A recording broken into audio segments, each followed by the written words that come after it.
Question 80.10. Questioner, the 15th archetype is the matrix of the spirit and has been called the devil. Can you tell me why that is so? Answer, I am Ra.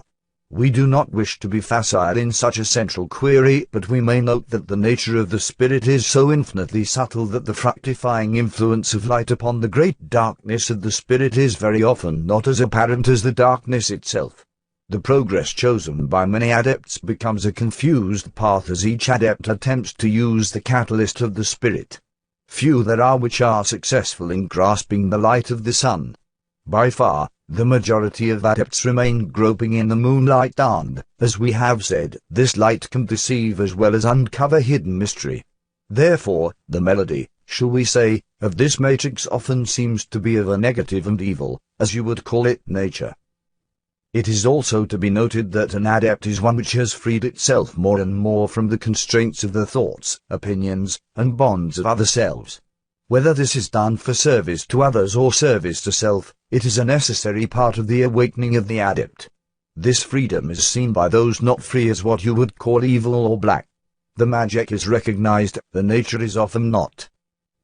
Question 80.11. Questioner, could I say, then, that implicit in the process of becoming adept is the seeming polarization towards service to self because the adept becomes disassociated with many of his kind? Answer, I am Ra. This is likely to occur. The apparent happening is disassociation, whether the truth is service to self and thus true disassociation from other selves, or service to others and thus true association with the heart of all other selves and disassociation only from the illusory husks which prevent the adept from correctly perceiving the self and other self as one. Question 80.12. Questioner, then you say that this effect of disassociation on a service to others adept is a stumbling block or slowing process in reaching that goal to which he aspires? Is this correct? Answer, I am Ra. This is incorrect. This disassociation from the miasma of illusion and misrepresentation of each and every distortion is a quite necessary portion of an adept's path. It may be seen by others to be unfortunate. Question 80.13. Questioner, then is this, from the point of view of the 15th archetype, somewhat of an excursion into the matrix of the spirit in this process? Does that make any sense? Answer, I am Ra. The excursion of which you speak in the process of disassociation is most usually linked with that archetype you call hope, which we would prefer to call faith.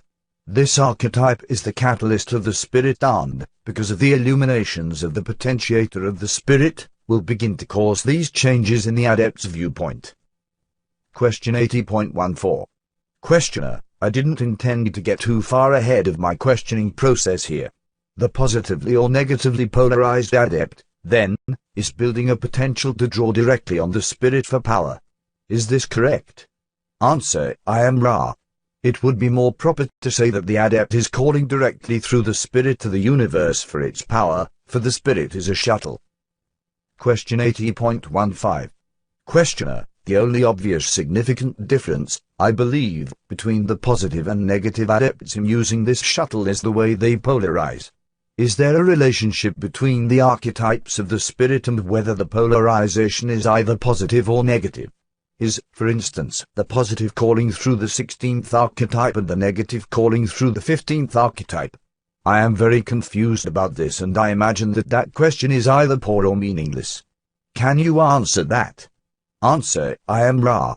It is a challenge to answer such a query, for there is some confusion in its construction. However, we shall attempt to speak upon the subject.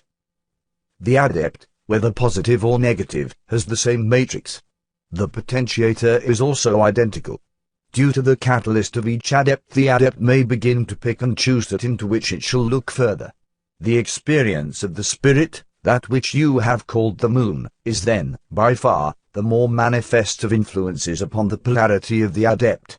Even the most unhappy of experiences, shall we say, which seem to occur in the catalyst of the adept, seen from the viewpoint of the spirit, may, with the discrimination possible in shadow, be worked with until light equaling the light of brightest noon descends upon the adept and positive or service to others illumination has occurred. The service to self-adept will satisfy itself with the shadows and, grasping the light of day, will toss back the head in grim laughter, preferring the darkness. Question 80.16. Questioner, I guess the 19th archetype of the spirit would be the significator of the spirit. Is that correct? Answer, I am Ra. This is correct. Question 80.17. Questioner, how would you describe the significator of the spirit? Answer, I am Ra. In answer to the previous query we set about doing just this. The significator of the spirit is that living entity which either radiates or absorbs the love and the light of the one infinite creator, radiates it to others or absorbs it for the self. Question 80.18. Questioner, then would this process of radiation or absorption, since we have what I would call a flux or flux rate, be the measure of the adept? Answer, I am Ra. This may be seen to be a reasonably adequate statement. Question 80.19. Questioner, then for the 20th archetype I am guessing that this is the transformation of the spirit, possibly analogous to the 6th density merging of the paths. Is this in any way correct? Answer, I am Ra. No. Question 80.20. Questioner, sorry about that. Can you tell me what the 20th archetype would be? Answer, I am Ra. That which you call the sarcophagus in your system may be seen to be the material world, if you will. This material world is transformed by the spirit into that which is infinite and eternal. The infinity of the spirit is an even greater realization than the infinity of consciousness, for consciousness which has been disciplined by will and faith is the consciousness which may contact intelligent infinity directly. There are many things which fall away in the many, many steps of that adepthood. We, of Ra, still walk these steps and praise the one infinite creator at each transformation. Question 80.21. Questioner, then I would guess that the 21st archetype would represent contact with intelligent infinity. Is that correct? Answer, I am Ra.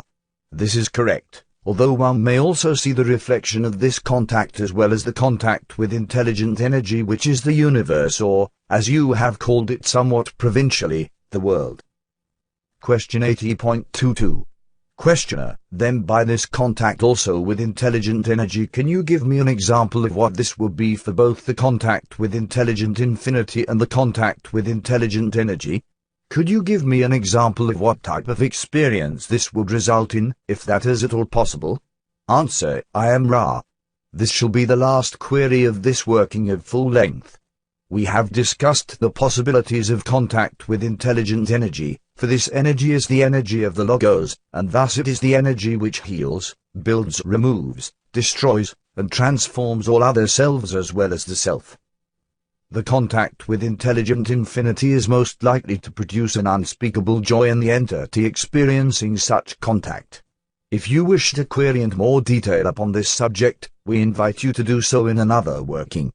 Is there a brief query before we close this working? Question 80.23. Questioner, is there anything that we can do to improve the contact or to make the instrument more comfortable? Answer, I am Ra. The alignments are most conscientious. We are appreciative. The entity which serves as instrument is somewhat distorted towards the condition you call stiffness of the dorsal regions. Manipulation would be helpful.